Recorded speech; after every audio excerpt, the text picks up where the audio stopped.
To all the Americans watching this right now, March 2021, your stimulus check of $1,400 is likely in your bank account at this exact moment. But now the question is, should you spend or save that money?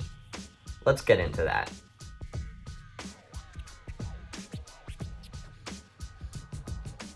Hey, my name is Tucker Krause, and welcome to my channel, where I detail my investing journey as a 14-year-old and give my thoughts and opinions on a variety of personal finance-related topics and issues. Today's video, I'm going to be going over how you should use your stimulus check. While yes, I'm aware teenagers technically aren't eligible for this stimulus check, your parents are still given $1,400 for you being a dependent on them.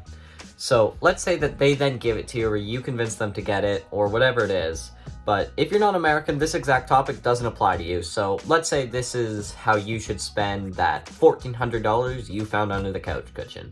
In an evergreen fashion, let's say you've managed to get your hands onto some money without having to do any work, whether that's the aforementioned stimulus or some other way. To hear what you should do with it as a young or new investor, it's going to cost you one whole like. So you could get this money just by the stroke of luck and instinctively go, well, this money required no work. Why not just spend it? And I wouldn't necessarily blame you for that. I feel the same way often too when I have a bunch of money just laying around. So after all, there's so much stuff you could go and buy with this, right? You could go on to Amazon.com.ca, wherever you are, right? You can go see front page Jeff Bezos. He knows what you want to buy. He's going to show it right here in front of your face. This is the recommended thing. And you're going to be like, oh, cool. I have $1,400. Why not go buy that? Of course, that should absolutely not be your first instinct. Instead, your first instinct should be, whoa, I just got all this free money for doing absolutely nothing. Why not put it to work for me and make even more money, right? And of course, that is the only way to financial freedom, is to have your money make money for you. If you don't find a way to make money while you sleep, you will work until you die. Warren Buffett. When you think about it, that quote's actually extremely depressing. I mean, I guess that's the idea, is the motivation is to avoid that depressing reality.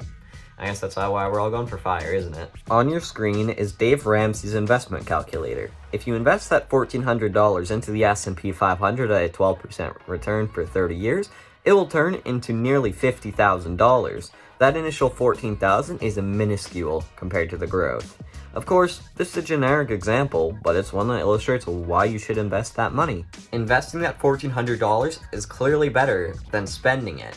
But it could also be treated as house money. Not in the way that, whatever, let's just spend it, I didn't have to work for it, but that, you could be risky with that investment, put it into a penny stock that has a chance to grow 300% in a few days, weeks, or months, turning that money into something far greater. Although yes, that penny stock could crash and burn, there's a good chance that you'll make a lot of money, but regardless, nothing will really be lost since you did not have to sacrifice for that money.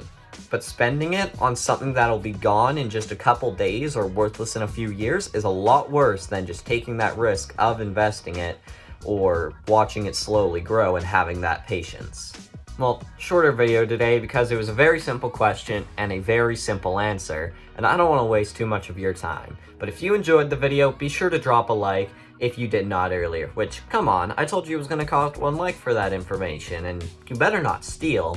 Anyways, thanks for watching, and I will see you next time.